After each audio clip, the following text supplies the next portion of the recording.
What's going on, everybody? Dash Michaels here, and welcome to another episode of Shorts and Hoodies. My guest tonight, Madelyn Mickelsen, James du Chateau, SNH Podcast. Let's go.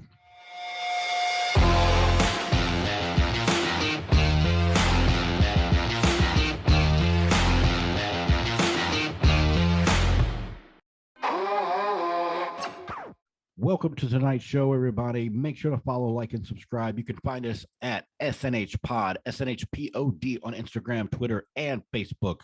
We're listening right here on Spotify, Apple Podcasts, Google Podcasts, and, of course, on YouTube. My guest tonight, Madelyn Mickelsen and James du Chateau.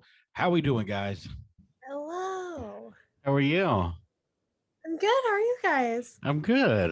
First of all, thank you, Madelyn James, for being on the show tonight. I really appreciate it. Happy St. Patrick's Day.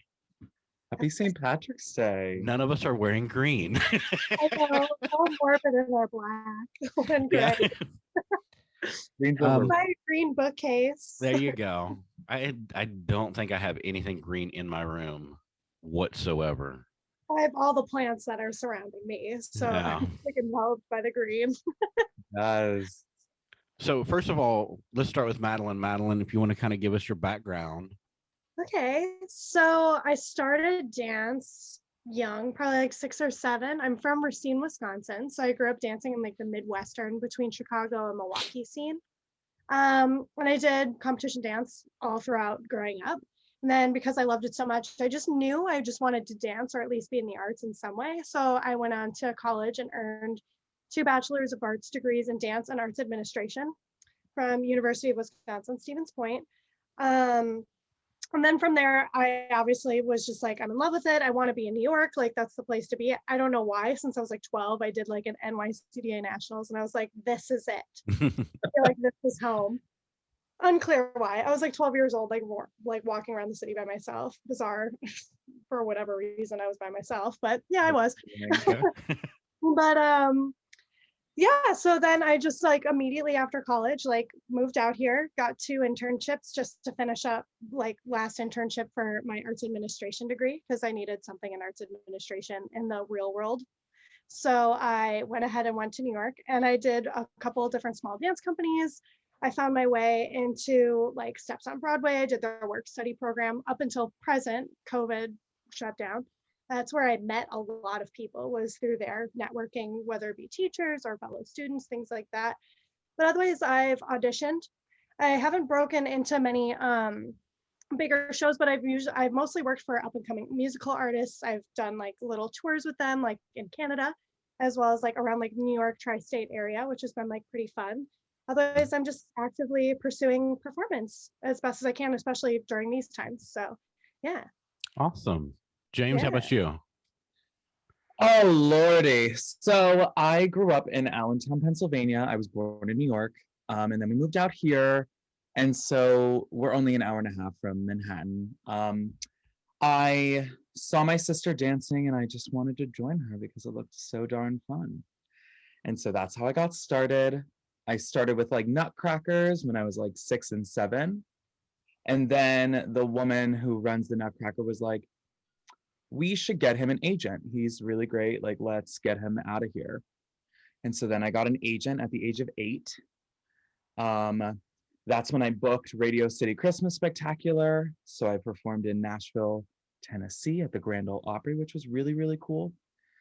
From there, I just went on auditions for, I was in the city like every day, like on the Bieber bus, very Peggy Sawyer vibes. And I booked my first Broadway show, which was How the Grinch Stole Christmas. Right. I was in the original Broadway cast, which was cool. After that, I did the Disney movie Enchanted. I saw that. So yeah, I was doing some digging and going through stuff, and I saw the youngest picture of Mr. James. I saw your headshot, and I was like, "Oh my God, you were the cutest kid." And then I saw the picture of like you and Patrick Dempsey, which like I'm not like, because he was on Grey's Anatomy, right? Yeah. Yeah, I wasn't a Grey's Anatomy fan, but I was a huge fan of the movie Can't Buy Me Love in the 80s when like young Patrick Dempsey. Yeah, yeah, And yeah. like I was a fan ever since then. So like I was so jealous just to see the picture of the two of you, like of you at that young age and then him. And I was just like, shut up. That's crazy. Anyways, keep going. Sorry. Oh my God, no. Well, a quick funny story is I had to wear a beard for Enchanted because we were putting on a play in Central Park. And it was 90 degrees, Central Park, New York, hot summer weather. And the glue to the beard stuck to my face. And I was like having a panic attack at 10 years old. Like, Mom, it won't come off my face for lunch because you had to take everything off. Right. So Patrick Dempsey's makeup artist were like, we have to take you in. Like, we have the nice stuff to like get it off your face without it burning your face off. Well, it burnt my face off. But Patrick was in his trailer and he was like talking to me to like calm me down while I was like freaking out that this like beard was on my face. Anyway, That's so awesome. yeah, so that's my little Patrick story. I love him. Anyway, Enchanted. I took a little break because I wanted to be a normal kid, so I went to a performing arts high school. Focused on my dance training there, and kind of took a break from acting and singing because I wanted to be a serious dancer at the age of 15. From there, I went to SUNY Purchase because I thought I wanted to be a serious dancer.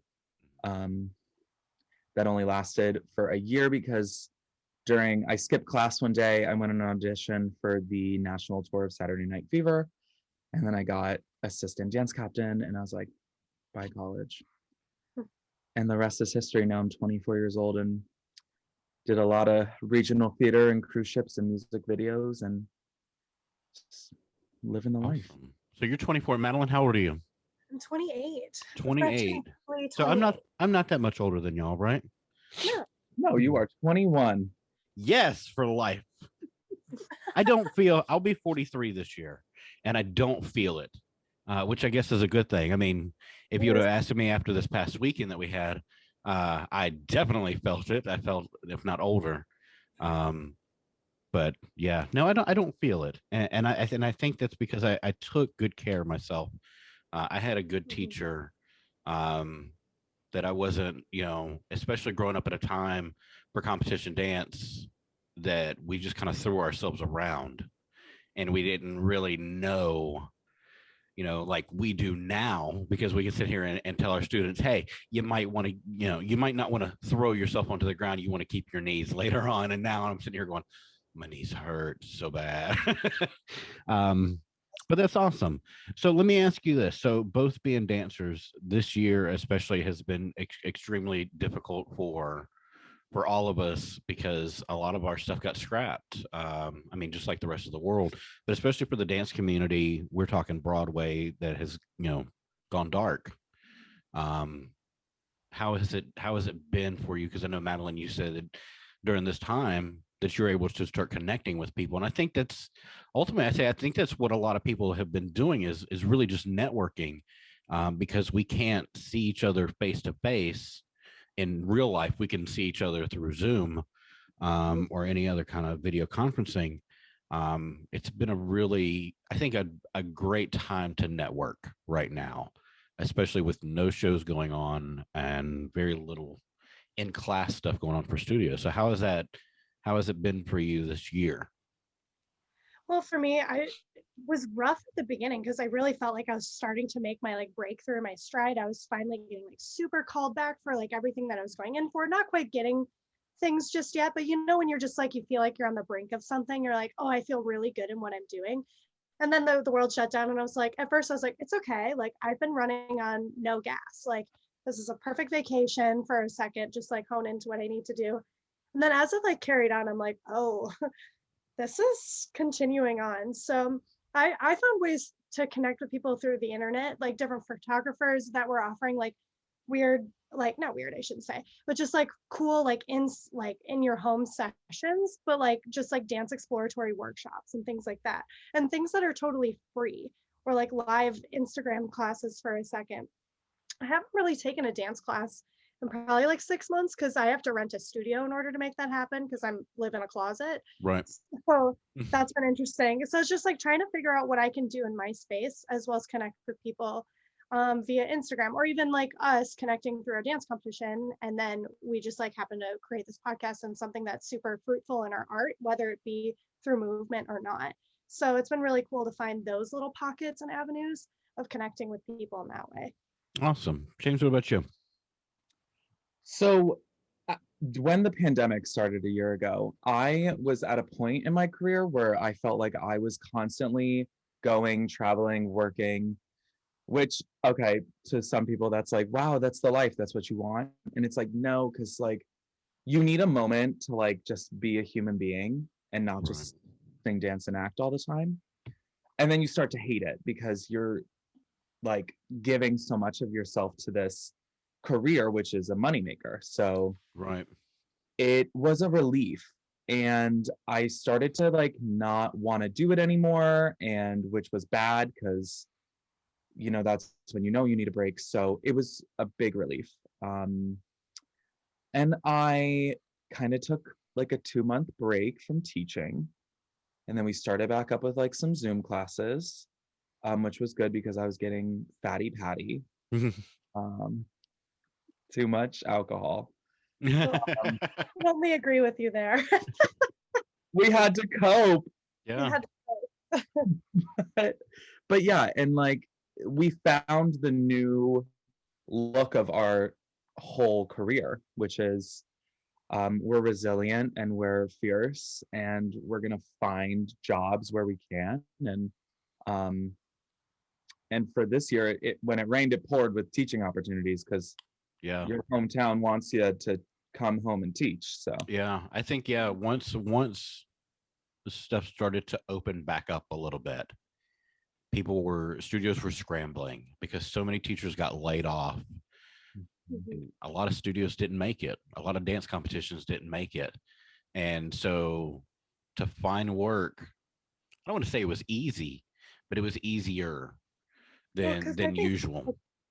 People are craving it though too. Yeah. So then to get like that crack in the door open, people are like, "Oh, I need you. I need this. We need art again," which is exciting. Yeah.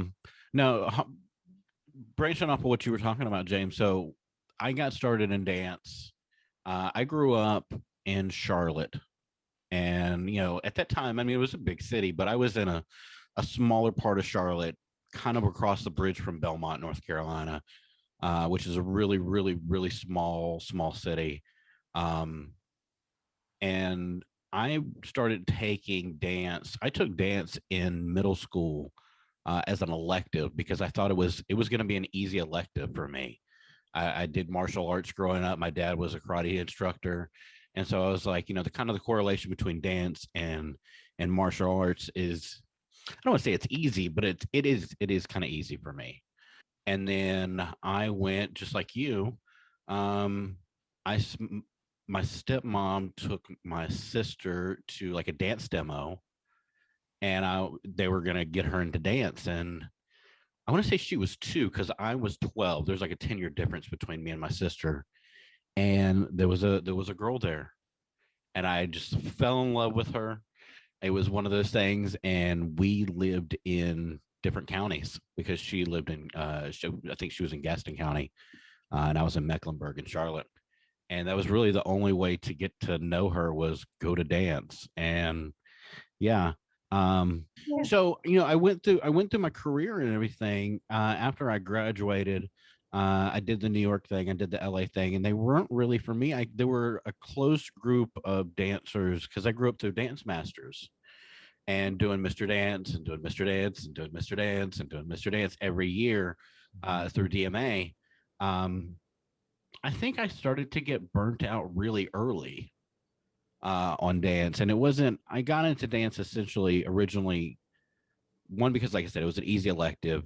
There was a girl through competition dance, but it was music for me. It wasn't dance. It was, there's a person I like and I love music. I was early on that I had such a love for music itself. And so I did the New York thing, I did the LA thing, and I didn't like it that much. And so when I came back home, I knew, and I did a little teaching when I was like 16. At that time, there wasn't a lot of hip hop in dance studios when I was 16, at least. It was still very, very new. You had the people like Barry Youngblood and Devora Cooper, even Mia Michaels when she first started out doing hip hop. And so to bring hip hop into a studio, I was one of, I think, 3 male students at my studio, and I was at that age to where I should be at least assisting classes, because I was in that senior company. And then I think going into dance as a teacher and kind of not performing anymore, around 30 something was when that was. But I always kind of felt if this was what I was going to do forever. And I think with COVID, especially, it was, I think every year I always go, I think I'm going to retire from dance. I just want to have a regular life. Not that dance is not regular. It's not. It's not. My dance friends versus my regular friends are 2 totally different things. And it's something that I try to keep separated. That way, once I come back home, especially doing, helping be an assistant director for a competition, our weekends are go, go, go, go, go, to where this last weekend, and I think I got 7 hours of sleep the entire weekend. Mm-hmm. Coming back home, it's nice to have that. I don't talk about dance with my regular friends. I play video games. I watch movies. I hang out with my cat. I don't talk about dance, and it's nice to have that, I think, separation between. But I think with COVID, it was like I have nothing to do, and I have to find something to fill that void. Hence, my show now. But yeah, I think going back every year, I think it's, do I still want to do this? Do I still want to do dance? Do I want to try something else? Well, dancers are so like dancers, singers, actors, our whole industry. Those people at auditions that are like, I'm going to take class before this and after this, and my whole life is connecting with people, and that's great. Except like you have to be multidimensional or you're gonna burn out. You're gonna hate your life. You're going to, because you're striving for like that Broadway gig that will happen. Everybody will get there. Like we all have our timelines. Yeah. It's just like, don't waste your years. Like don't waste your time on obsessing and like really going hard. Yeah. We're more than that. Like we be. And I think some of it growing up, I think that was my end goal. That was my goal. Broadway was at the top of everything. That's what I wanted to do. And I wasn't even a theater person, but I knew as a dancer, I wanted to be in the background or in the foreground, because I'm so short, of a dance line. And Broadway never happened for me. I did off Broadway, like way off in Charlotte. But like, that was it.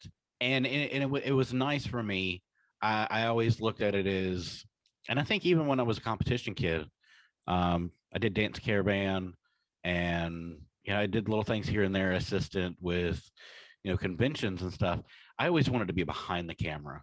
I always wanted to be behind the scenes. I wanted to be the teacher. And I think what it was for me to become a teacher was I was able to sit in competition when I was, I think, 16 or 17, and seeing my teacher's face when her students were up on stage, of how proud she was, of how much that the kids had grown, and the choreography that she had put on that stage.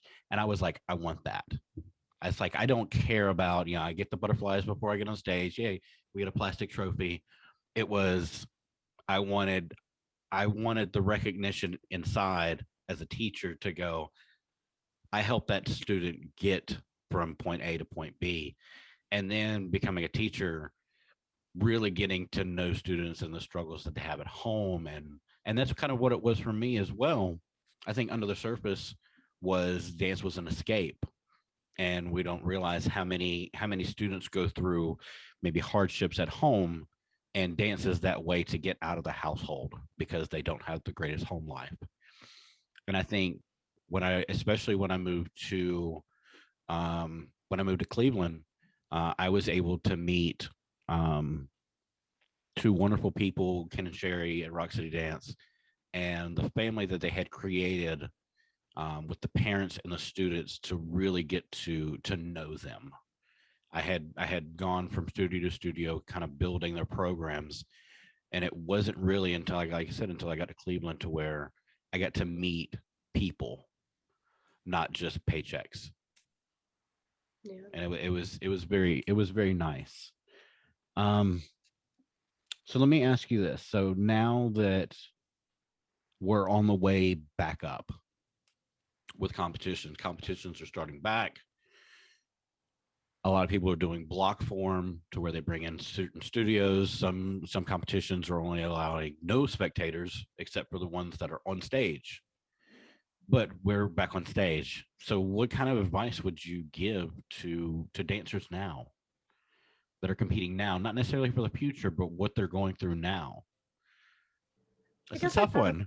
Yeah, I know, right? I guess I'd probably say take whatever you've been feeling and channeling it through your work and whatever that means to you. And also I think personally, it's like conserving energy is now like kind of like a main thing because like the burnout was real, like, and you just didn't even realize it until it was taken away and you're like, wow, I'm exhausted.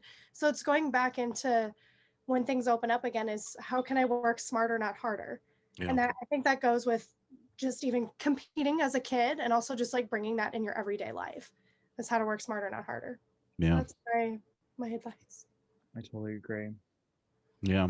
I think it's been really difficult, especially, I mean, you hear the horror stories about these children, taking their life because they don't have that out anymore. And that's kind of, what dances to a lot of people, whether it's, sports that you played in school or just the interaction that they had, they're cut off from the world. And a lot of these parents, it's difficult with babysitting or whatever. There's the other cat. Uh, you know, I couldn't imagine what some families have to go through. Um, Right. and then it's I think it's nice and comforting, especially what we were talking about earlier with some of these studios are kind of doing like Instagram classes. They've come into their studio and set up these on-site video chat, dance chat rooms and teaching class from there. And I think that got a lot of people through a lot of stuff in order to get to where we are now, to where studios are starting to open back up. Um, so, Madelyn, you said you went to college. That's it. Did you go to college? You said you went to college for dance. Yeah, I went for dance and arts administration. James, you did not. I did go to college for You dance did. You did go to college for dance initially. initially. That's right. So, A business major now, but okay. So, let's talk about that. So, dancers now, you have a lot of them who are at that age to where they need to be thinking about if they want a career in this. Mhm. Does college help? Do you need college? What are your opinions on that? I think we differ. Yeah, I think Yeah. no, not I don't think necessarily because I think it's very beneficial to some people where it isn't for others. Too, I think not everyone needs college, that's for sure. But for Right. me, it was beneficial because I think I developed more as an artist versus just a dancer in Okay. that time period.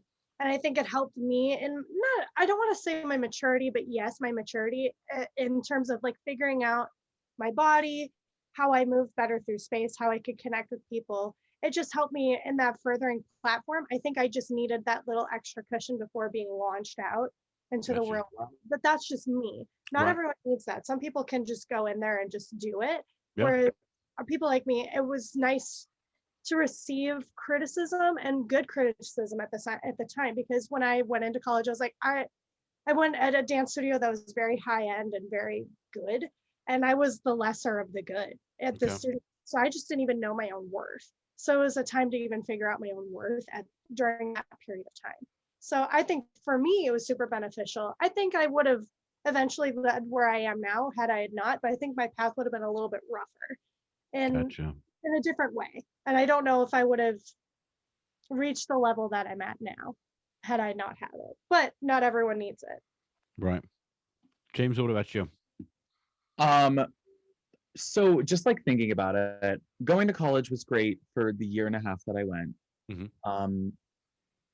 Again, like it's too much dancing though in a conservatory. It's like I went to a liberal arts school, so ugh, I think there's a difference too. it was just like I do not want to do Graham every day Yeah. No. and like ballet every day. It was just too much for an hour and a half. Yeah. And then more classes. It was just like so I needed to be a human. But also it's like when I got my first job when I was 19 and I was people, 10 years older than me. Um, it was difficult to like navigate my maturity level at 19 years old with like somebody who's 29 and like has been doing this for a long time and they're like, who the hell is this kid? Like Right. coming up in here telling me what to do and giving me corrections. So that was really difficult on my first job. And then kind of navigating that through other gigs, which was really what the college experience is. So it was in a different format. I think you do. I think college is good. I think to a certain extent, I mean, it does force you to grow up. Yeah. I mean, Yeah. you've been in your parents' house for 17, 18 years, and now you're on your own. And so I think it forces you to adapt, not just as a person, but in social situations, Mhm. meeting new people and how to um, kind of work that life. So looking at college and now looking at cruise ships, because I know a lot of dancers, once they leave out, of high school, that's what they want to do. So Oh, what do you think yep. is the better route? Mm. Because it's I kind think of difficult because if you wait too long, then you may be too old Uh, I think age is a for number now. either. Say it I again. I think age is just a number now. It's just Yeah. it's as old as you feel because Okay. I think during COVID I was approaching that right now because I am approaching my 30s and I'm like what have I done? Right. And it's just like I've done more than I think I have. It's just not the what do I say? What's written on your resume. It's just not necessarily those tick like Broadway, whatever, like all those little resume builders that I thought I needed or wanted. But Okay. I think I'm just as good of an artist as I am who I am versus having those credits. There we go. Credits is the word I was looking for. yes. But do you think college did that for you, or I was it think, the yeah, experience? I think college did that for me in terms of like my confidence and Okay.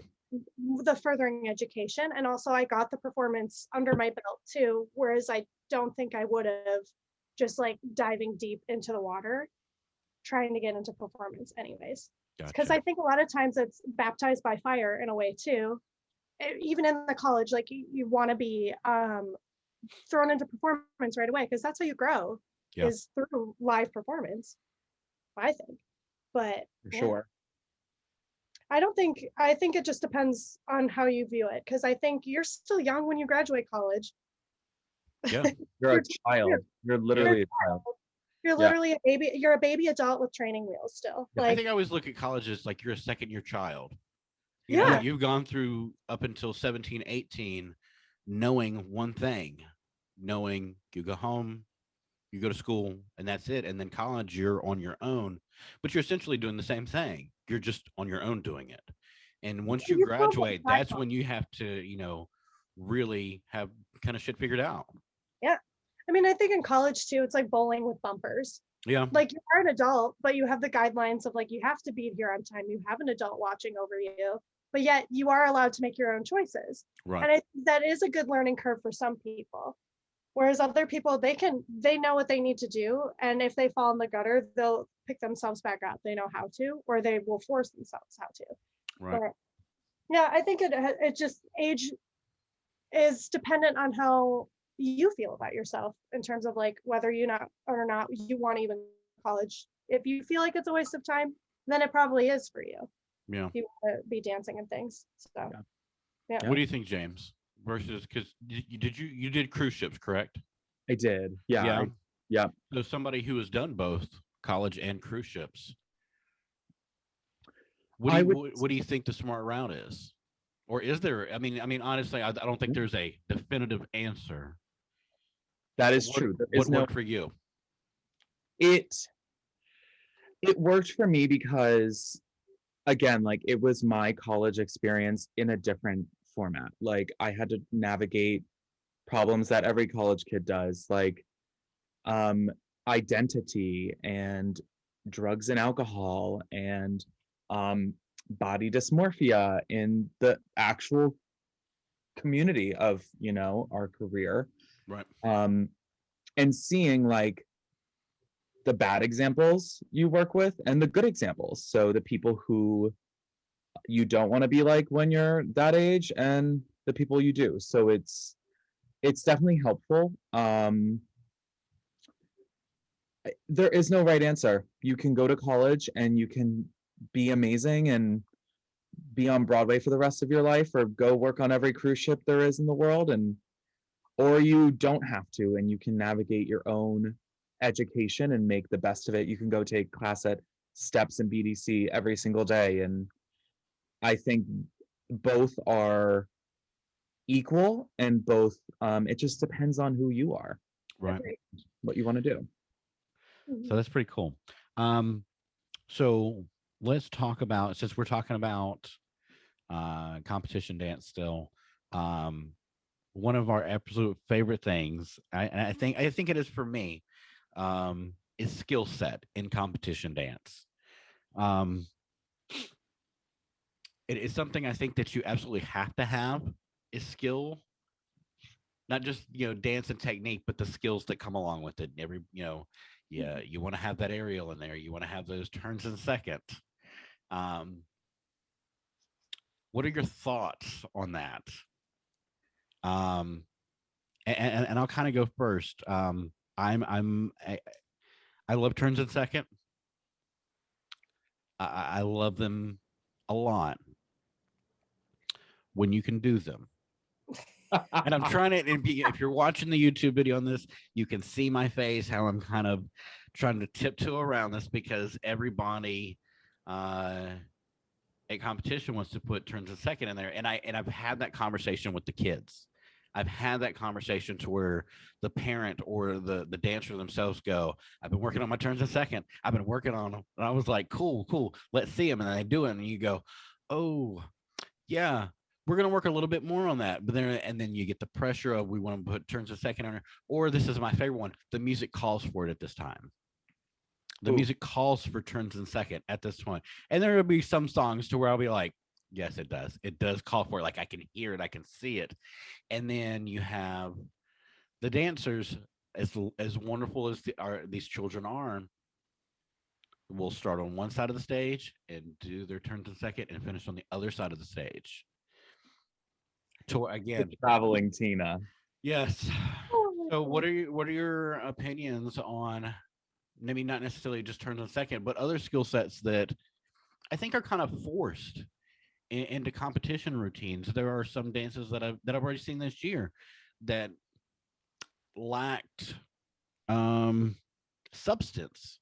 I remember seeing a dance already once this year, and it looked like the entire dance was nothing but transitions.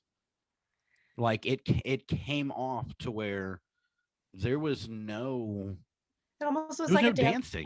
Yeah, it was like a dance checklist. Like, yeah, I hit these things, and I guess my opinion is that I don't think they're necessary. I think it's nice when it does fit and they can do it well. However, I have never been able to do an aerial. I don't think I've ever done Alisa Cones, except for maybe in a group dance, really, in my competition days. So I don't find it necessary. I think it's more about the artistry, realistically, because that is what it is at the end of the day. I guess these elements make it, I guess, competition in terms of like the technique checklist, but I don't think that it's necessary. Yeah. What do you think, James? Well, let's clarify that competition dance is not commercial dancing. Correct. Very much so. Totally different universes. And so is, like modern and ballet, totally different universes. Right. So yes, I never had to do an Alisa Cone or a fouette turn. maybe an aerial and maybe like a round off back handspring in an audition, but like Right.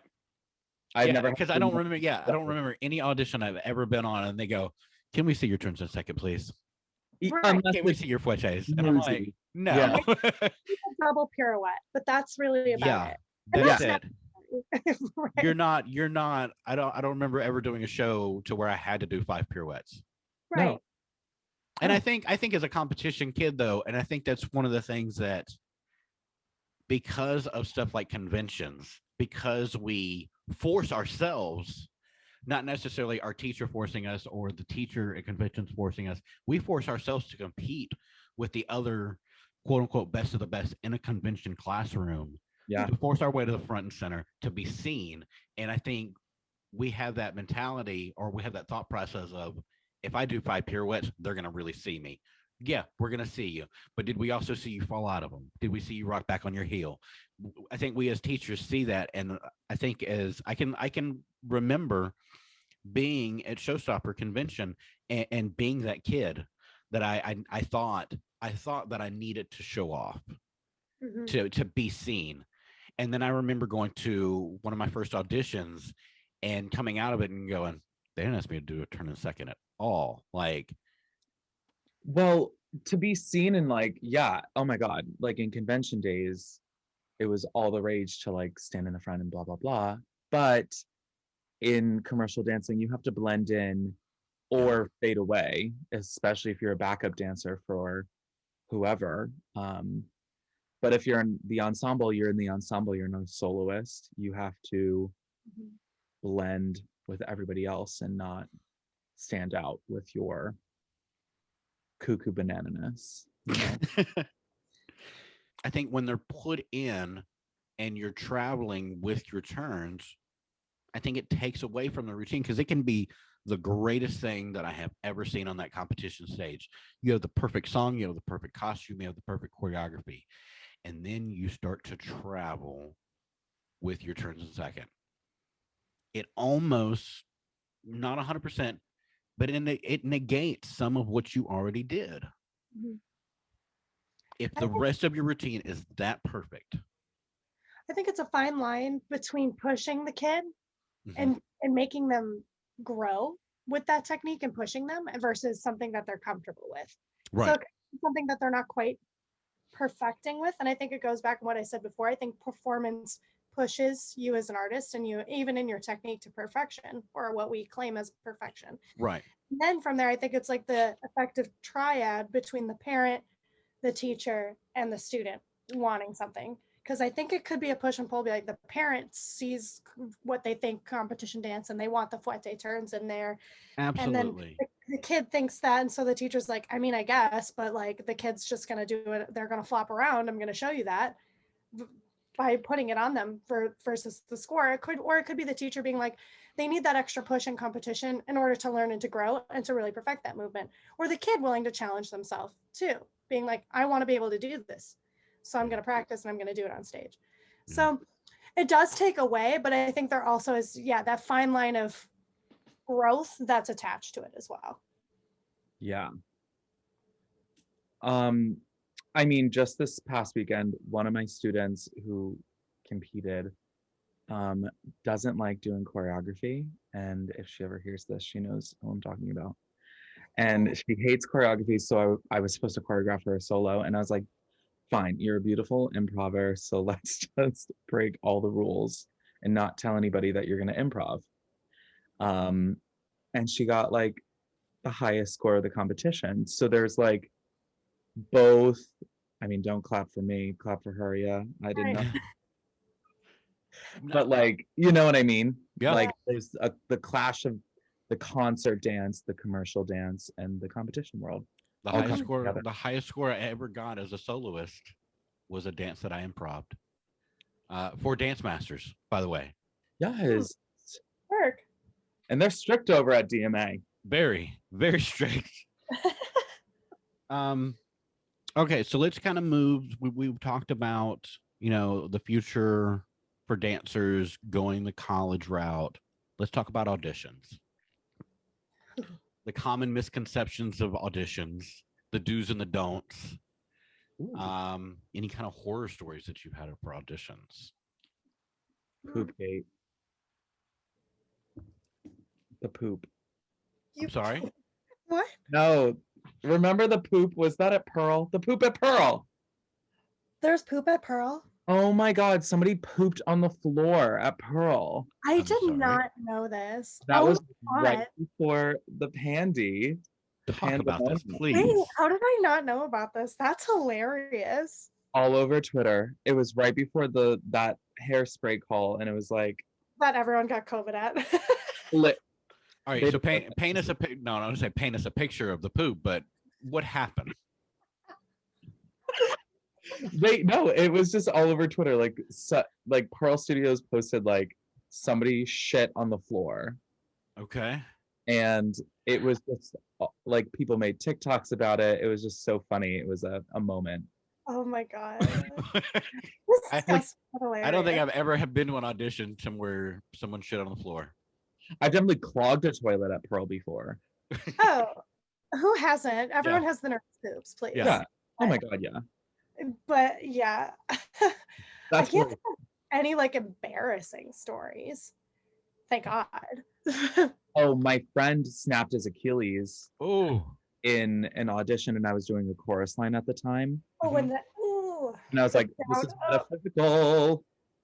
Mm. I was like, what I did for love. And I carried him down the stairs, 12 flights, oh my God. with another friend of ours, and sent him off to the hospital, which was horrible. That is horrible. I will say, with especially with the ladies, that Mhm. energy, that like the catty energy, it's real. Yeah. Oh, claws out. It's vicious. As soon as you walk in the room, it's like people dart their eyes at you and they're like, who's this bitch? There's a special Hello. ring of hell for females in musical theater. Especially an open cattle call, as someone who's also like non-ec woman, I'm just like trying to even just be seen. And especially I went to the Moulin Rouge audition right before COVID shut down. There was 800 women there. And like Wow. everyone, 800 in a tiny studio, 800. And I was like, good luck. Like, I was like, I don't know why I'm here right now. I did get cut, but like, that's why you just don't know. Like, you never know. But yeah, no, but it's just like, especially like when I first moved out to New York, like I was just like dewy and like, I want to do this, like auditions, like it'll be great. And like, it really turned me off right away because that I can't even describe it. Like, no one does anything to you, but it's Right. nasty. Do you have anything like that, James? Because I don't ever remember I think it's a I don't. ladies' It must be like I don't think I've ever gone to an audition to where now I've done competition to where people have, torn my costume, cut my costume, stolen my costume, anything to get ahead. Competition dancing in the South growing up was cutthroat. But I don't ever remember an audition to where it was catty. I do remember season 1 of So You Think You Can Dance auditioning, and I remember there was one in particular guy, and I'm not going to say his name, but there was animosity between the two of us. Like we had bad history, and I had not seen him in 4 years, maybe 5 years. But then just to see him again was just, I was like, this fucker. Oh, that's like the energy in the room. It's just like, it's like I've never met these women before, but it's bad history energy. Like, yeah. yeah, it's very bizarre. And it's not like anyone does anything to each other. No one's like out of their way, like cutting each other's costumes and things like that. I will say people do like force their way to the front, but that's a normal thing. Oh, like, yeah. That's not anything like catty or not. People just do that. But yeah, it's, I don't know. It's just like you walk into the room and it's like a giant cloud, like, I couldn't imagine 800 people. 800. Ladies. I know we did. Just ladies, that wasn't the men's. We did season 1 of So You Think You Can Dance, and it was, I mean, there were thousands, but we weren't in. They had it broken up so well to where we weren't on top of each other, except for when we were in the green room, and it was so there was like 300 people in, like a small ballroom, a very small ballroom. On top of each other at Ripley Greer or Pearl or wherever we were in the hallway. Like, how am I supposed to warm up? How am I supposed to even focus? I was number like 649 and I got there at 8 a.m. Mm-hmm. Like, I have never, wow. Started blocking people at the door. Like you had to start waiting at the elevator and they would let you up. Like that has never happened in the history of auditioning for me ever prior to that Right. point. I usually avoid those kind of auditions because I'm like, it's not worth that energy anyways. I just went because I was like, listen, I haven't auditioned in a second because the year before I had a back injury, so I wasn't auditioning as much. So then this year I was like, all right, we're gonna do it. And then I was like, but you won't see me at a Mamma Mia or a West Side Story because it's like you have to pick and choose what's worth your time too. You have to know your part. You have to know your look in a way. Right. You have to know your type Yes. because there's no point in me going to a West Side Story call. I'm a 5'10" super white woman. It's just not. Yeah. It's just not the look. Like Yeah. that's great. That I love what the musical stands for, but why would I show up? However, I'll go to a producer's call or any like 42nd Street, like those kind of things. Like absolutely. But Oh, but yeah, then you get the people that don't know the room too that are also staring at you like God you're like, bless. you don't Yeah. belong here either. Like I don't know what you're doing. I think my favorite thing about auditions is seeing the rotation of the same people at auditions. Like, this bitch is here again. But also you give claps for them because they're like, yo, they want to Yeah, work. they're going through the same thing that you are. But at Yeah. the same time, I'm tired of seeing the same people at auditions. I mean, it Like- is a good way to make friends. It Right. is. Yeah. I don't like the puppies. I call them the puppies at auditions that like want to talk to you. Yeah. Yeah. I guess I'm the bitch. I'm the bitch in the room because I'm like, I don't know. I'm the same way. I don't talk to me at an audition. Yeah. I'm Unless I know- focused. Yeah, Yeah. unless I know, don't talk to me, please. don't tell me I did a good job either. I Yeah. get it. Yeah. You did so good. You Yeah, did no, so the good. fake, yeah, like that fake, like wanna be friends. I think there's Yeah. a difference between someone being like genuinely like, hey, like, how are you? Like I've seen you now like 5 times. Like, let's get to know each other. Like there Right. versus like, oh, you did so good. And you're like, you too. Well, Yeah, like, no, like, you didn't do good. You were bad. Yeah. Like, right, what am I supposed to say back? right. Oh, I guess Fire. the most like earth-shattering like call like that I've been to was also last year's Lacage. I got typed out, which was also a bizarre move. But listen, it has nothing to do with me and exactly who they're looking for. But I just remember the people walk in for the audition. They're like, all right, the first thing in this audition is a jump split. If you can't do one, you might as well cut yourself now. And I was like, woo, okay. It is 9 a.m. on a Tuesday. Let's jump Right. split. Like, Yeah. Bringing out the cooter slams. Yeah. right. Listen, so that was a funny one. I was caught off guard. I was like, man, maybe I should just cut myself. I'm gonna go that way. Right, like- Yeah. They're So it's good. too. It's good that I have both a male and female here. So I have, dancers that want to go to auditions. What do they need to wear? What do they need to do? What do they not need to do? What do you recommend? How do they prepare? Like, what do they need to have walking through that door of 800 dancers? What do they need to have to stand out? For women and men, it's probably going to be different. I can speak for men. You don't have to wear a color to stand out. I would say if you're not wearing ABC pants, the twinks of the musical theater industry will attack you. Right. Or if you're not wearing a LaDuca boot. I mean, those are things that I just have. I just wear them regardless. Ladies, the LaDuca boot or the shoe, the LaDuca shoe is definitely a thing. Someone walks in a Capizio and you're like, they aren't professional. Yeah, No, poor people. Yeah. Right. It's like, what? it's like, sorry, I don't have $400. Like, geez. Like, Yeah, I got mine from contracts. So I was like, I can't buy LaDucas. We're poor in New York. I did my first dance gig and I bought myself the LaDucas. So it's like, listen, yeah, no.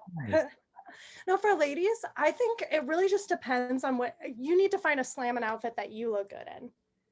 And it's appropriate for the audition. Like you need to know the part. Like a look for Mamma Mia is going to be way different than Chicago. Right. Like, Oh yeah. And I think that's the thing a lot of new auditionees don't know. Kids Yeah. that were the best at their studio of Dolly Dinkle, they're Yeah. going to their week 1 in New York. I'm gonna book this gig. You don't wear the same outfit. just Know the your littlest bit of research will Right. go a long way. Especially because for the lady, I think gents is different, but for the lady, it's like you do want to look that part like right away. You want to be hireable at that moment. Yeah. Yeah. But there's nothing like a good all black outfit too. I think that can really work for any scenario. Mhm. I am tired of the half up, half down hairdo, the crop top, and the Lululemon tennis skirt.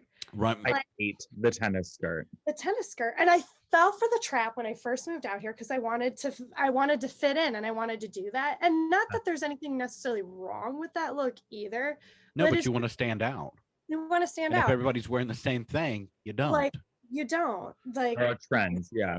You just my recommendation is to find something that looks very good on you. Yes. And you can be worn for any audition, realistically.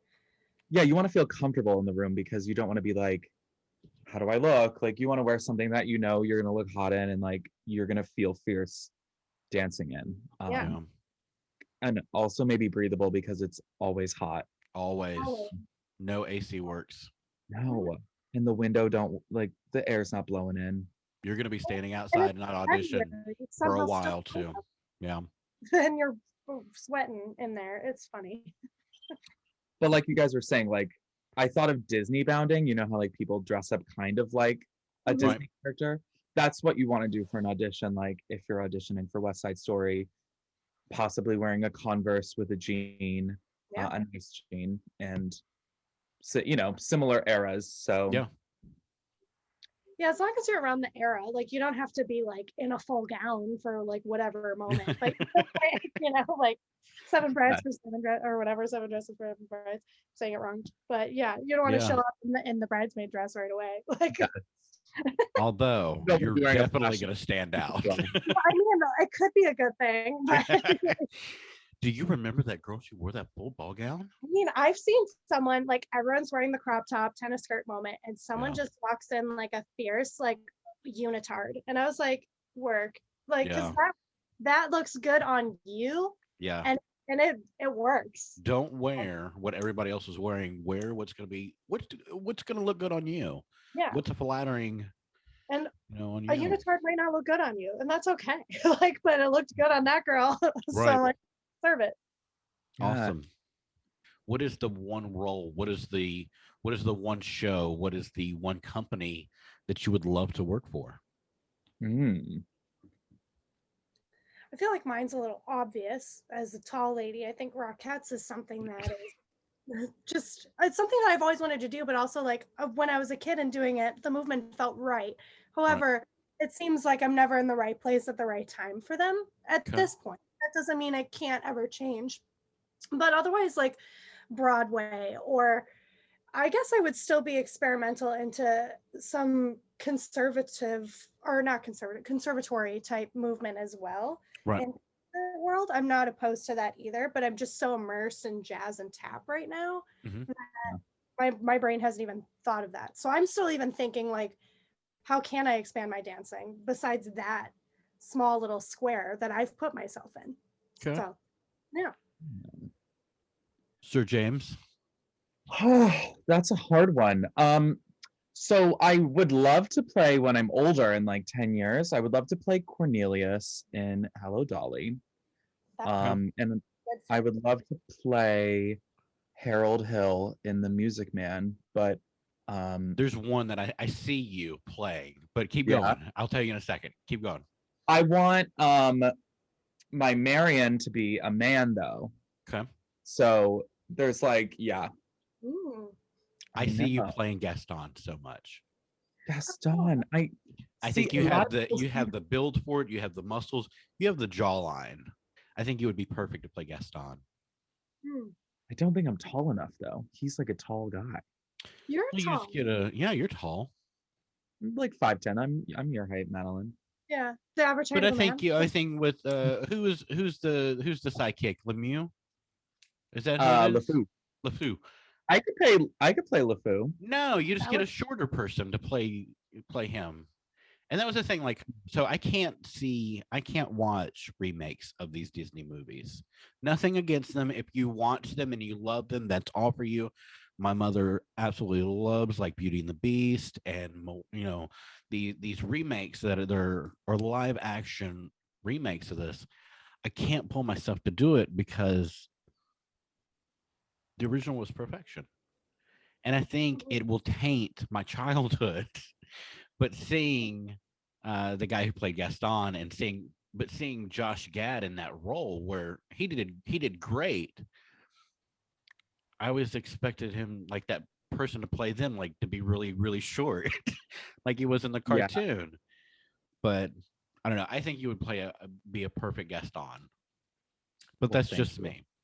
Mhm. So talking about social media, let's kind of dive into where dance is going. Okay, dance right now, um, it's huge on TikTok.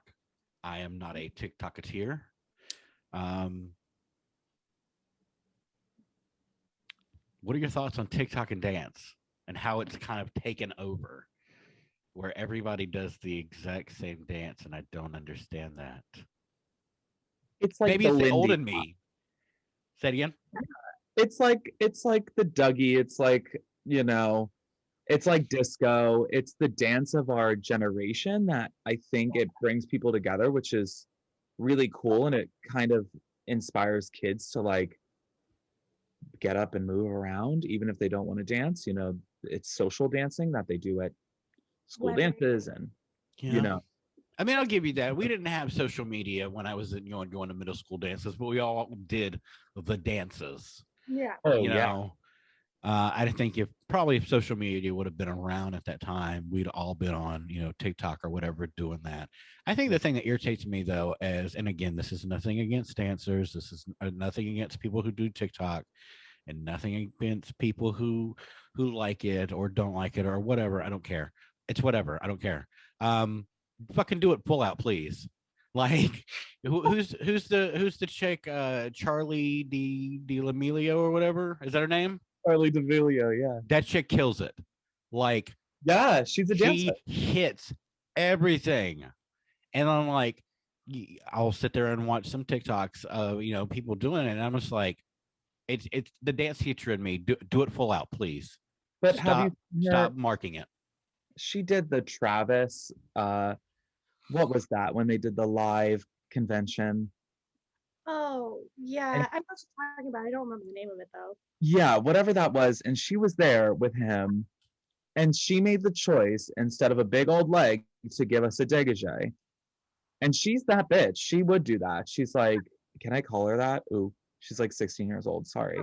Listen, She's fierce. I love her. I think I don't know much about her, but Yeah. she is her dance videos like, and I think what it is because I've seen so many.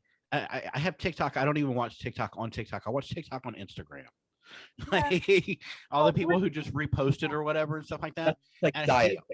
yeah, I see all these videos of people in the dance world. We would just consider that you're marking your dance. Mhm.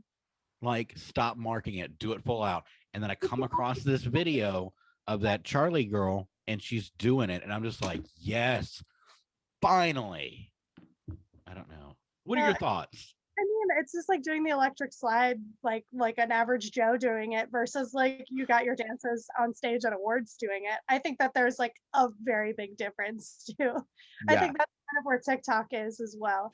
And I think it's nice that it's opening up the doors for people to move and to learn these dances and to know what dance is. So I think positive there, but I think the negative is also perfection and the you must look the part or the instant gratification or those kind of details that is just an overarching theme of social media in general. And I think it's Right. highlighted more because it's a video platform versus just pictures. Right. Pictures are worth 1,000 words and videos must be worth 3,000 then or however many. I will say there are some of the videos that I do come across to where they are doing it, I guess, quote unquote, half-ass. And then, but their very next video, they're doing it again. And then the very next video, they're doing it again. But you see the progression of how they get better. Yeah. And I can appreciate that, I think, as a dance teacher, that they're not just posting it once and it's just like it gets 75 million views and whatever. I'm not bitter at all. Not at all. No. You know, Josh, you want to be TikTok famous. I'm gonna film a TikTok one day. Do the dash. I can make it go fast. You have to do that one first. Because it says your name. All right, so moving on. Like, done with that. Get off of TikTok already. It's the shortest segment. My bad.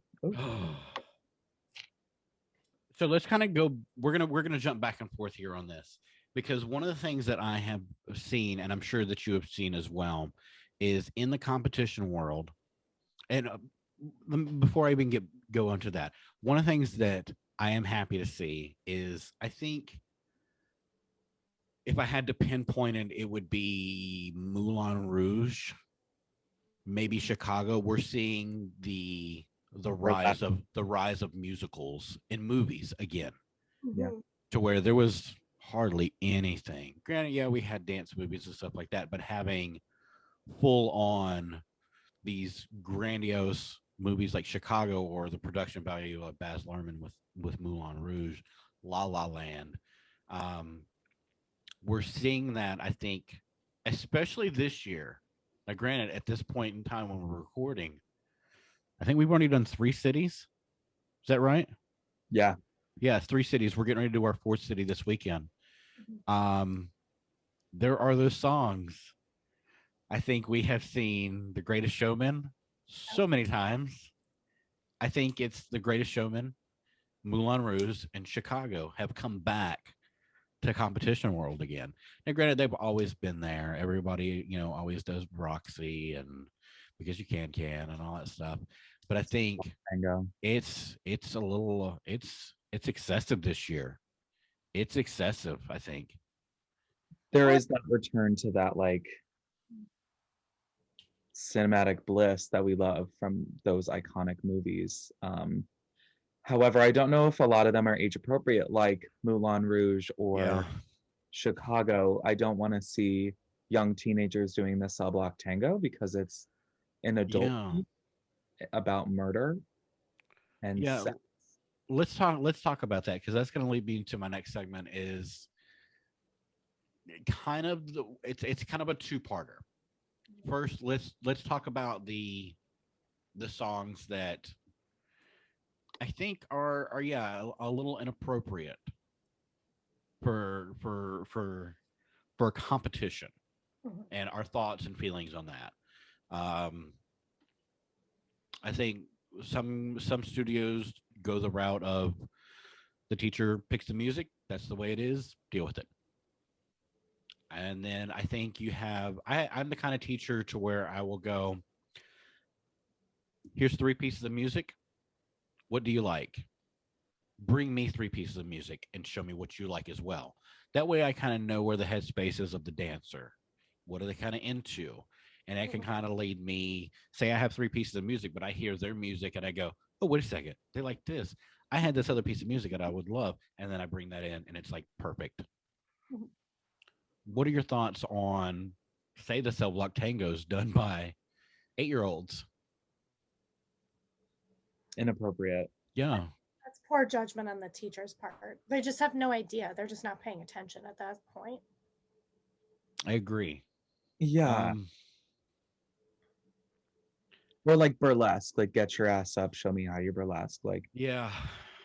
It's a little touch. And like I think And I think I always looked at competition as it's a family show, because you do have dancers that are, what was it? We had dancers that were 4 years old, at the competition. And granted, we're all in blocks right now, so a lot of the studios are kind of by themselves. And so, I mean, they hear what the other ones are dancing to. I something for like show me how to burlesque or show me how you burlesque or whatever. You're a senior dancer is one thing. Right. I'm a little conservative to where I'm like, I don't 100% agree with it because there are children. It's a little impressionable, but it's a lot better than an 8-year-old doing it. Right. And, it's cute is what. Do it clean, even as an older dancer as well. Yeah. Like music, you can pay tribute to that moment without doing the moment as well. Right.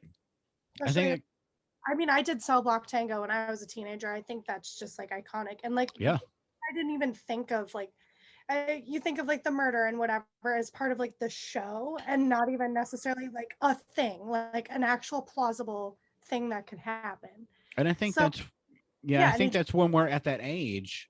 We've seen Chicago and we go, oh, it's just part of the storyline. But I right, think when it's competition, it's taken out of context unless you absolutely know that show. right. To where there's a gray area for stuff like this. Hmm. I mean, granted, we're not going to have 8-year-olds dancing to WAP a competition, but yeah. Anyone should dance to WAP at a competition. Be done, and we're gonna be like, oh pull the plug on the music, shut it off. no. Oh my gosh. Well, you see some hip hop dances with some of these TikTok songs that I'm like, Yeah. Well, it's hard to find any hip hop song that is clean. Period. I disagree. I'm not gonna I say- grew up a hip hop dancer and am still in that world. You can find it. You just gotta look. Right. I was gonna say it's not impossible, but it is Yeah. tough, and they have to do their research. You do. And just because it's on the radio, don't leave the words in there. Right. And I think that's the other thing that kind of irritates me is it is a kid's show. These are children. I mean, technically, you're under 18, you're still a child. Right. Whether the radio plays it or not, edit that stuff. yeah. Edit it, please. There are so many musicals with like iconic numbers. Like we don't need to do Big Spender, even though I'm doing Big Spender this year. Just Um, that number. And like I was like, but it's a remix of it, and it doesn't really say "pop my cork" a lot. Right. But it's also just like it's hey Big Spender, you're a stripper. So Right. you know. So let's talk about that too, because this brings me to the other part of the question: is you have dancers that are dancing to what some may consider inappropriate. Let's talk about the overused song.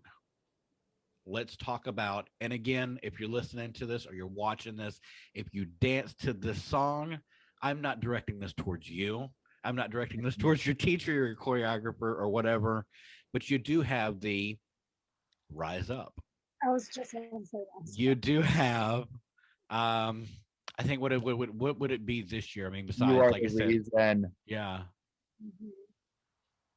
What are the I guess smash or pass songs that you would be like, oh, please don't dance to that song again? Like if I have to hear LOVE one more time or Orange Colored Sky one more time, I'm gonna rip whatever little hair I have off my head.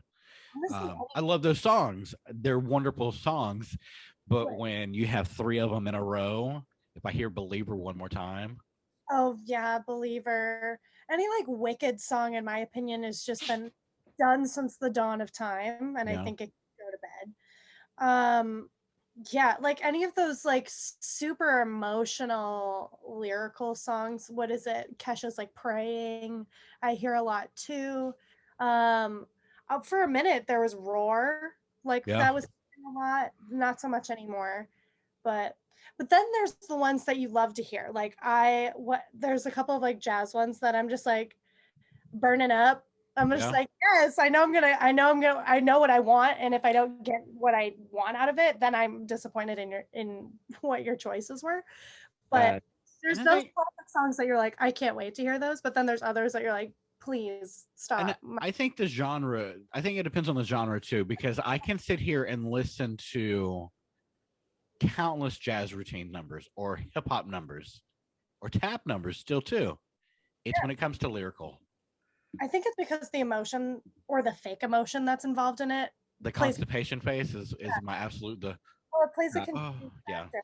You're like, ugh. And also it's just like it's the same age attempting to do the same thing to the same song, trying to make you tap into your emotions, and it's not Yeah. really working out because you're 15 and I'm way older than you. Yeah, like children have never felt heartbreak, so it's like you don't Yeah. know. Yeah, this yeah. song. Right. So I think it's that's also just like the added level of not annoying, but like nuisance. Like you're like, oh sweetie, like Yeah. just don't know. I think for me, I'm more surprised, and I can't speak on other competitions. I'm more surprised that we haven't heard more Billie Eilish. I was just about to say that. I think that As humongous of an artist as she is, especially with contemporary music, I think she swears Um, a little too much and her music's a little too dark. And I think that's why some people aren't using it. well, I think the darkness is good. As somebody, I'm a dark choreographer. I Yeah. love dark music so much, but she sings so low Yeah. that a lot of words just get skipped over. Like I will sit here and listen to some of her music, and I'll be like, I didn't even know she cussed because it's so low the way her music is produced. But she's definitely an artist that I'm super surprised. I think we got it once or twice this past weekend. We got a couple Billy tracks. We got a bury a friend moment. Yeah, Very Ocean Eyes and Ocean Eyes. Yeah, this is one. But otherwise, yeah, I'm shocked that people aren't using her. And I personally am a big fan of her. So it's like that's actually one artist that I would like to hear more. yeah. I'm begging for, and even though the lyrics of it are a little iffy or whatever, I would love anybody out there. Please do I want to see more hip hop and jazz to Bad Guy. It's just a song I could listen to over and over again. That beat is iconic. Yeah. And that'll get you jumping and you want to interact with it. Yeah. I think that's why we like those songs over and over again, because it makes us interact. Yep. A similar emotion, but it's always a positive one. Whereas I think with the lyrical songs, it's always in a negative connotation. You're like, oh, geez, this one again. Yeah. All right. So talking about movies and dance, one of the things that I wanted to kind of get your opinion on is your top 5. Okay. It's one of those things that will be a every day or every week kind of staple of my show, whether it be a draft order like we did last week. But what is your top 5 dance movies or what is your top 5 dance movies or dance in movies? I, of course, was drawing like blank. Let's go from 5. I was gonna say I have like a mishmash. I don't know what the ranking is except for my number 1. So I'm like, rank it, girl. So I knocked one off. So what's your honorable mention? Yeah, what would be your honorable mention then? Ooh, I shouldn't say it until you guys say your number 1s because it might be your number 1. Oh, that's true. We'll go from 5 to 2, and then we'll say our honorable mention. All right, okay. James, what is your number 5? I picked the young girls from Rochefort. Okay. Not a clue. Not a clue what you're talking about, but that's what La La Land is inspired about. Okay. And do you know I've never seen La La Land? You really should. And I know I know I should. I know I should. Watch it. Yeah. But it's one of those movies that, like, when people hype up a movie so much, and I did not watch it day one. Like Star Wars. No, Hamilton for me. Please do not crucify me. I've never seen Hamilton. And it's because it was so hyped up. I tried watching it, and I love In the Heights. Like, In the Heights is one of my absolute favorite shows. Because Hamilton was so hyped up, I tried. I can't do it. I'm sorry. But keep talking. I'm sorry. Go ahead. No, it's okay. Madelyn, number 5.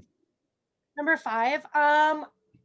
It's not necessarily one of my favorite movies of all times, but I think it's so iconic that it made its way on there. But I think Black Swan, just because it really is. It's just iconic, like in the cinematography, and also just like the storyline. You're like, you just like get into like that like evilness of it, and so that's why I'm like, I've only watched it like twice, but I'm like, it's an iconic dance movie. That is one of the hottest movies.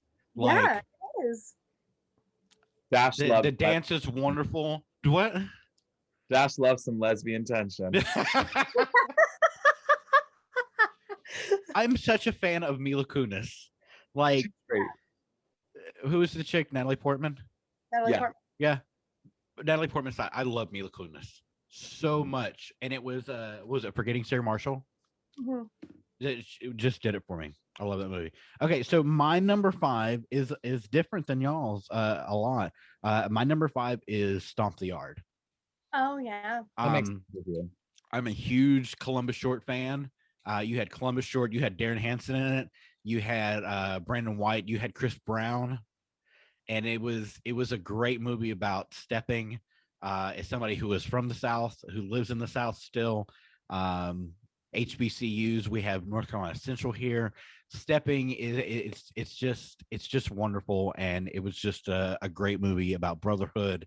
But it was so in your face with everything. It was about the relationship between Columbus and Chris Brown, their character, and what it meant to be in a fraternity and a brotherhood that it's just unparalleled to other relationships that you have between friends. A brotherhood is something to be cherished, and especially stepping in college is just something to be seen. If you've never seen a step show, it's amazing. It's amazing to see. All right, James, what is your number 4? Billy Elliot. Okay. Never seen Billy Elliot, and my friend Oh. shamed me. I understand why. It's always been on my to-do list to watch, but I just never have like Really great movie. Yeah. So good. It's on my I think it's checklist. one of the few great movies that I've only seen one time, and I don't know why. That's okay. Because it is such a great movie. Yes. I never saw the stage play or the musical. I was in and it. so I don't know how it differs. Not much. No? It's good. Okay. Madelyn, number 4. I'm gonna take it to a guilty pleasure, with it, like kind of a tie between High School Musical and the Cheetah Girls. Like, Okay. I'm obsessed with that answer. I didn't even Yes. think about those. right, like, and they're just so iconic with the dancing. It's just like it's in and out. I mean, you think of like the baseball number, or just like we're all in this together, like them at the Oh. pool. Like, even the Cheetah Girls around in India. Like, I'm just like, Oh, the Bollywood number. you know, the Bollywood number, or like the girl, like with the hip hop white girl, like she's like cleaning with her mop. Like, I'm like, I don't know. I'm like into it. Like, Awesome. Yes. Awesome. I'm into a guilty pleasure moment. Love that. My number 4 is actually I'm going to say it's a remake. I think when the movie came out in 2009, we kind of looked at it as a remake, but it was a movie that kind of stood on its own. I absolutely loved it. It's Fame from 2009, and the movie itself was okay. It was. I think Naturi Naughton's version or her voice is just unparalleled. The one thing that made that my number 4 is Black and Gold, starring Carrington Payne from So You Think You Can Dance. Is one of the I love if there's anything that I love, and I think this goes back to Black Swan. It's not the lesbianism; it's strong women. Yeah. More than Yes. life itself. I think every woman that I've ever dated has been a strong woman. I cannot date you if you are not strong. I love And I that. think that's what I love about Mila Kunis's character, more so than Natalie Portman's in Black Swan, is because Natalie Portman's character was very unsure about herself. Yeah. Mila Kunis knew what she wanted, and she took it. Yeah. And I think that's the same thing with Carrington Payne's character in Black and Gold. You know, granted, she spoiler alert, she drops out of a PA and gets accepted to complexions and everything, and she leaves her little boy toy just sitting there on the curb. It's that routine of Black and Gold, and the black, and she's got the two-tone tights on, and it's just hot. It is. Oh my God, yeah. She didn't need a man. She didn't need PA to make it in this world. And it was just, it's something about that routine. It's the song, it's the dance, it's everything about that scene. But then at the same time, you had it was cut in with Kevin, the character Kevin not getting the letter of recommendation and stuff. I mean, that side, the dance itself, that was my number 4. James, what is your number 3? My number 3 is Saturday Night Fever. Okay. That is who I wanted to be when I was a child. At one point, I think for a long time, even though I knew who my parents were, I always thought that John Travolta and Olivia Newton-John were my mother and father, my true biological mother and father. But I think it started even before Grease. It was Saturday Night Fever for me. Yeah, definitely. Yes. Just like disco itself is such a liberating movement. Mhm. So to capture that in film was like such a moment. And for them, that was just like their culture at the time, which is so cool. And like, but now we know it as such like a vital piece of dance history. So Did you want to be John Travolta as a kid? no, I wanted to be Really? Michael Jackson. Really? And that changed recently. All right, Madelyn, what is your number 3? Number 3, Save the Last Dance. Okay. Growing up, I think the drama as being like, when you're an angsty teen, you're like, oh my gosh, will she make it? Her homelessness, I don't know, like all the things that like made, I know, just like her homelessness, but everything just like that was like a stepping stone that made her succeed in the end. And also like she got what she wanted, but it was not what she thought she wanted. And I like that message behind it Yeah. as well. And like Yeah. the future of like hip hop and point, at the time, I'm like, that's so cool. So like, it's just like an iconic like childhood memory for me. I think that movie gave us one of the best lines, and I hope I don't misquote it, but whenever she goes, "Girl, that top is country, and you look country in it," when they are changing in the car, Yeah. hilarious to me. My number 3, and I could not figure out which one, so I gave it a tie, and I picked 2 of them. Sorry, I don't care. This is my show, and I make the rules. Number 3 for me is a tie between "You Got Served" and "Step Up to the Streets," not "Step Up One." And I think because, in a sense, they are both so similar because they both deal with a dance battle. I could not go this one versus this one. I mean, it's the music for me in "Step Up 2." I mean, the whole soundtrack produced by Timbaland. And then you have B2K pretty much in the other one with Omarion and everything. It's just incredible. You had Wade and you had Lil Kim, and You Got Served in the final dance battle as the judges or whatever. It was just I love it. I love it so much. James, what is your number 2? We are getting close to number 1. Number 2 is West Side Story. Okay. One of Mhm. my absolute favorite musicals ever. Was just my childhood growing up. I love it. Yes. Yeah. Madelyn, number 2. Please don't say my number 1 yet. I hope not. It's a tie for me between, it's like the same era, like Funny Girl and Sweet Charity. I like Okay. both. It's kind of like campier, fun numbers. So it's definitely full throttle musical theater, living the realness. But I think what makes the fantasy of the dance behind it so fun. Okay. Awesome. I love Sweet Charity. I do too. My number 2 is probably, so I can pinpoint, I can go back and look at 2 moments of why I wanted to be a dancer. Not because of why I got into dance because of my sister or a really hot chick. It was 2 moments in my life. One was Motown 25, the first time Michael Jackson did the moonwalk. Phenomenal thing. Like, what? How did you do that? And 2 was the release of the movie White Nights. Mikhail Baryshnikov and Gregory Hines, White Nights. You had a young Helen Mirren. The defection from Russia. I mean, it was still a big point at that time with the Cold War and all that stuff. It was just a phenomenal. If you've never seen White Nights, 11 pirouettes for 11 rubles is one of my absolute favorite scenes. And then the dance scene between Gregory Hines and Mikhail Baryshnikov, 2 pioneers and founding fathers of modern day dancing, is just what kind of molded me as a dancer. Let me ask you this. For both of your number 1s, how many words is it? 2. 4. Shut up. This is different then. Madelyn, is the first one start with a C? No, but it's in there. God damn it. Then we didn't have the same one. I know. James, what is your number 1? My number 1 is Singing in the Rain. Okay.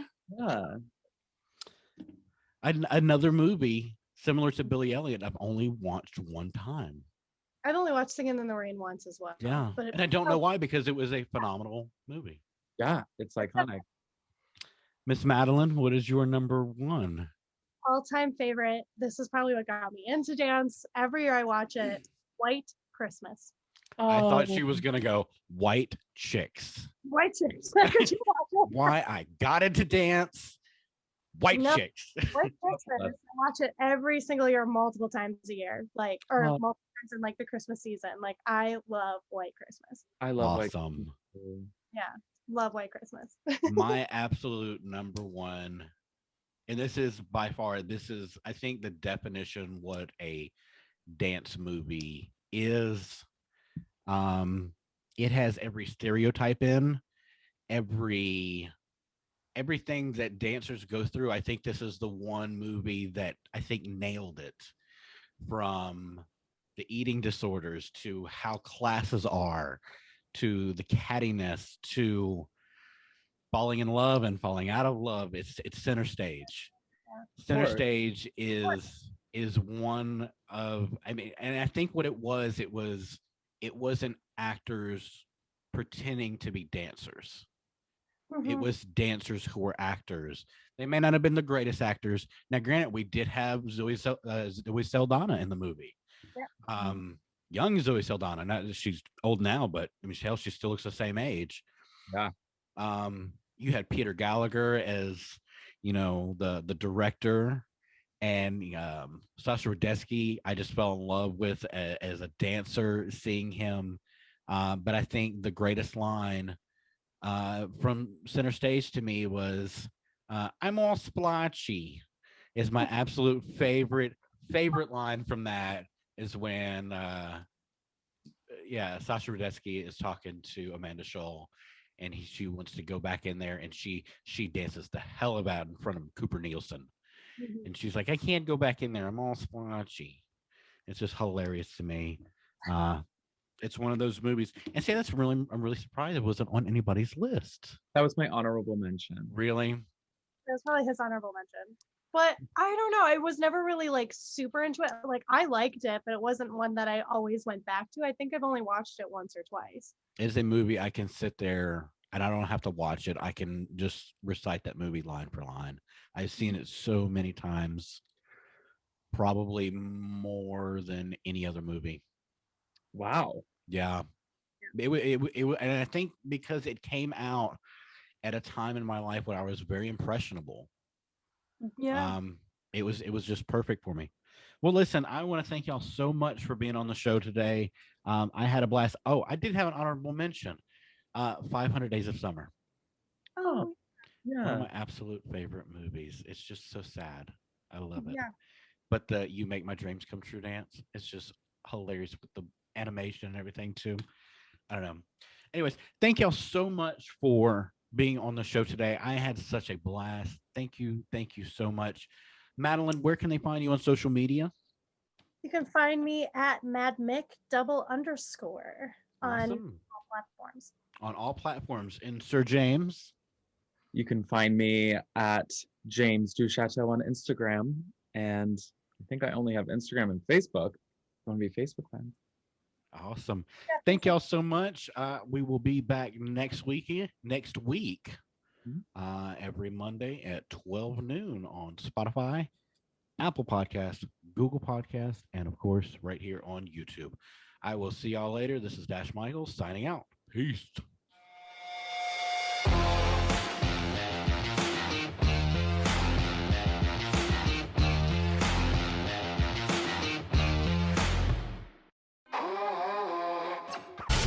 Cut the check.